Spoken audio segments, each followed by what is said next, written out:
What up, guys? Nitro Kid. Just want to talk about tuning your RC. Basically, high speed, low speed. What do they do? I see a lot of videos on YouTube about people tuning them, and they don't really go into detail about what's going on or how they work. I mean, some of them do, but not really in a way that you could understand. So, basically, a high speed needle, everybody usually tunes it or messes with it. Low speed, usually everybody's scared of it and leaves it. So high speed is exactly what it says. It handles when you're mid speed and top speed. Between there, that's handling. Low speed is handling when you're at 0 to mid speed, basically. So basically, say your car goes 50 miles per hour. Low speed is handling from 0 to 25 miles per hour. High speed is handling from 25 to 50 miles per hour.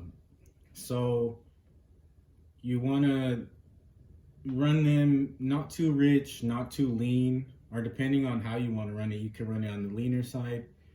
You could run it on the richer side. Both of them, that goes for the low speed and the high speed. So when the car is running too rich, either on the low speed or high speed, it'll be really boggy and it'll make more of a bog sound, like it's bogging, but it'll still run. And if it's way too rich, then it won't even run. It'll want to start and then it'll cut out, or it just won't even come on. So if you're having trouble, let me say this first, return everything to the factory settings. Right now, this is a Traxxas with the 0.15 engine in it. I think it's 3 turns out from all the way in on the high speed, and then it's flush with the carb piece. I don't know what it's called. Don't bash me for that, but the low speed needs to be flush with the outer ring. So basically, when you tune, the more you'll understand what you're doing, the easier it'll get, and the more you can tune, like you could tune by ear instead of tuning, by turns or by a manual or whatever it may be. So when you're running too lean, you can blow up your motor. When you're running too rich, you can't really harm your motor. You're just gonna rob yourself of power. So basically what you wanna do is when you're tuning, I've heard mixed things. I've heard people say, oh, turn your high speed or low speed a whole turn, because it doesn't even do anything when you turn minimum. Little people like to do quarter turns or half of a quarter turn. I'd say do half of a quarter turn and then run it back and forth, and then see if it sounds better or if it's running better.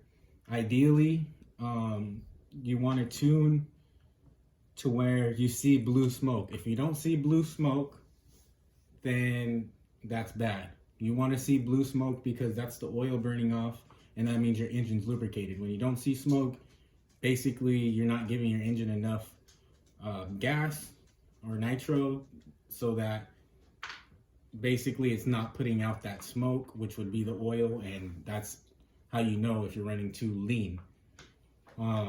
So if your car is making blue smoke when you hit the throttle, it takes off, and then the blue smoke goes away when you're like top speed, you need to richen up your high speed. If you hit the gas and there's no smoke right off the bat, but then the blue smoke comes in when you're on when you're going fast, then you need to richen up the low speed. All right, with me, I can hear when the car is like running too rich, either on the low end or the high end. It'll either bog out, or it'll just sound like when you're trying to start your car and the carb isn't open enough, and it like sounds like it wants to start, but it sounds like it's bogging a little bit. It'll make that noise, And when you're running to lean, it'll be like a really high pitched, like the engine is going like higher RPMs. And so basically you want the car to sound high pitched, but not too high pitched and not bogging at all.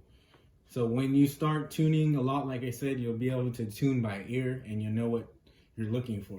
So what I mean by that is if your car is running too rich on top end and bottom end, when you pull the trigger, you'll hear it bog. And then say you adjust your high end and you got it to where it's running where you want it, you'll pull your trigger and you'll hear the car bog when it takes off, and then once it gets up, it'll start sounding high pitched. Then you'll adjust that basically by leaning it out a little bit, and then it'll take the bogginess away and it'll start high pitched. So then once you got a high pitched on your low end, a high pitched on your top end, that's ideally where you're going to get your most power.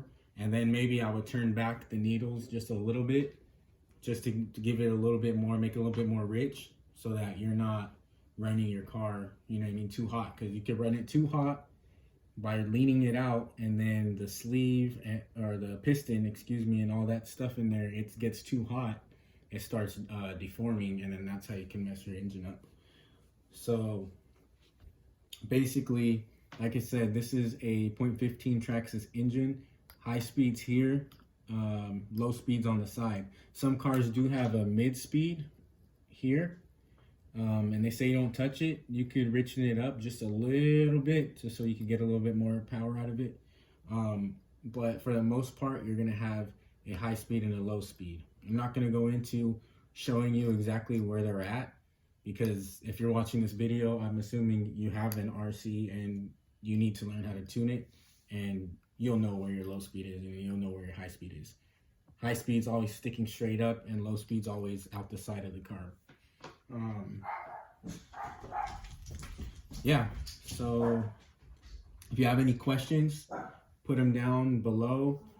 Any comments, I'm open to discuss or whatever, talk with you guys if you guys want to discuss anything or have any questions. But yeah, the last thing is the idle screw. So this screw, depending on how far you have it in or how far you back it out, it controls the gap that's in here. And one main function of that is when you hit your brakes and the servo sends, it sends the rod back and hits, or pulls the rod and hits the brakes, this is also going to push on your carb. And if you don't have your idle screw set open enough to where it won't allow the carb to close, the carb will close and the car will shut off when you hit the brakes. So then you'll have to turn this screw a little bit, and then it'll set the carb opening to a certain position to where it won't go past that point and turn the car off.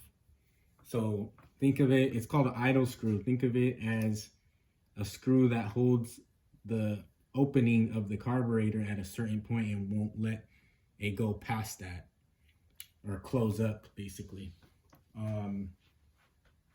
So it's tricky to get your idle with your low speed and on your remote, trying to correlate it between the trim and the low speed, because when you move your low speed around, your idle's either going to get higher or lower, and depending on that, you'll have to adjust your trim settings on your car. So it's tricky. I'm going to make another video about this, but I just wanted to give some people a little bit of information or share with people what I know, and hopefully it helps somebody. And please like and subscribe as always. I'm going to be making a ton more videos. Yeah, guys, thanks for watching.